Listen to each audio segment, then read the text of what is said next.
Hi, and welcome to this short video on how to search the library's database called Academic Search Complete. To access this database, we're going to start at the college homepage at mvc.edu. Once you're at the homepage, go to Student Support and click on Library. Once you're on the library's homepage, you can scroll halfway down to the center of the page and click on the link that says Electronic Databases A to Z. Once you click on that link, you'll see a list of databases that the library subscribes to that students have access to. The first one we're going to look at is called Academic Search Complete.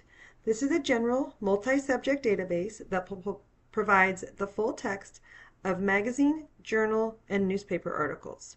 When you click on the link, if you are off campus, you will be asked to enter your student email address. Once you do, you will then see the search boxes as well as some limits. You can type in your topic or your keywords that are related to your topic.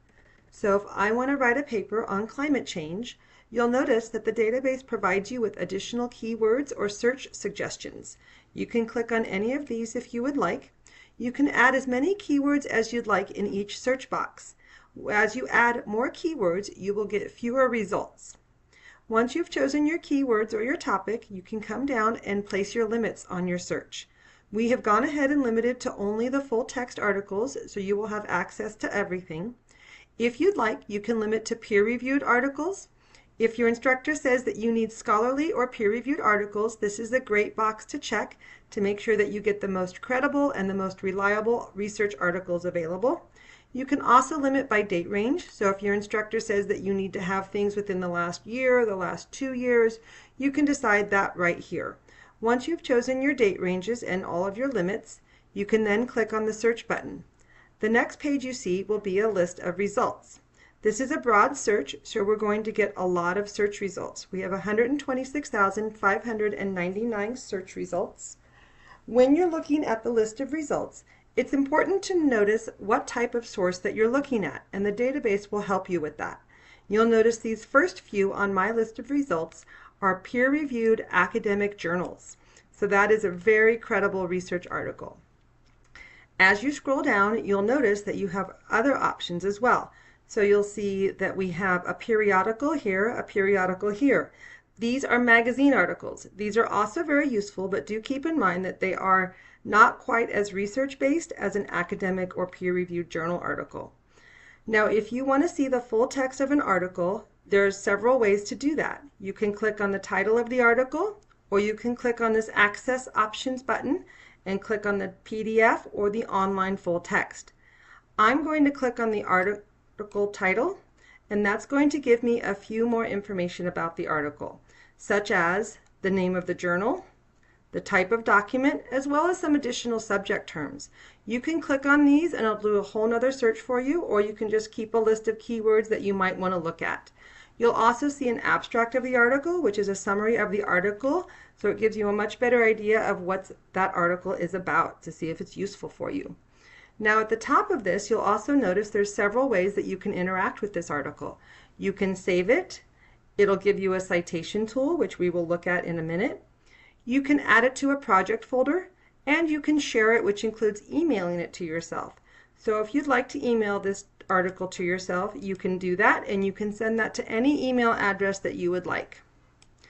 If you want the citation for this article, you will click on that citation icon, and you'll have a variety of formats. So it's important that you know what citation format that you will be using. Most students use either APA or MLA.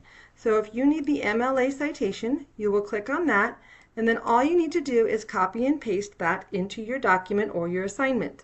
Now when you're copying and pasting a citation, please double check that the citation is correct and the formatting looks okay.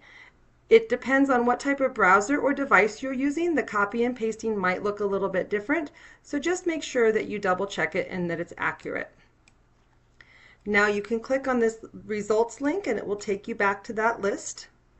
As you go through this list, if you want to, you can add additional search terms. So you can always limit this to a particular geographic location if you want to.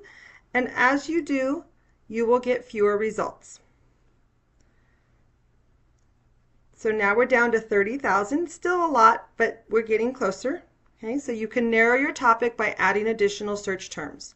Now, as you go through these articles, you can also email them directly from this page if you want to.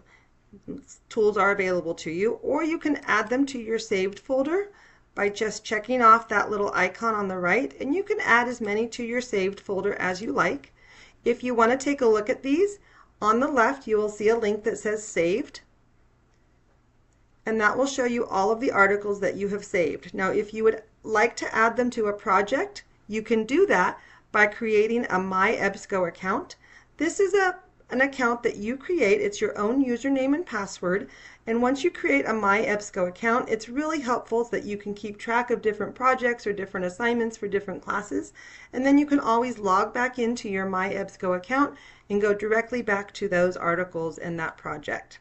We also have a citation help button right here, so if you need additional help with citations, you can click on that and it will take you to another page with more information on how to do citations. Or if you want, you can click on that link that says New Search. Now, we are searching only the Academic Search Complete database right now, but if you want to search other databases that are provided by EBSCO, you would just click on that link that says Academic Search Complete, and here is a list of all of the databases available to you from EBSCO.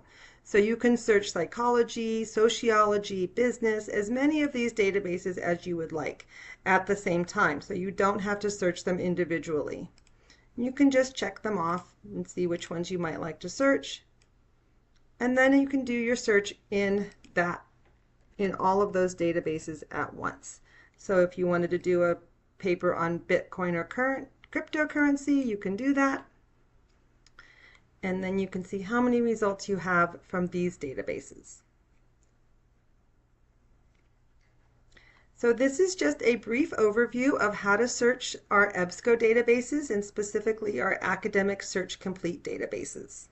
Okay, if you have any questions, please don't hesitate to reach out to the library. We're more than happy to help with any of your research needs for any of your assignments.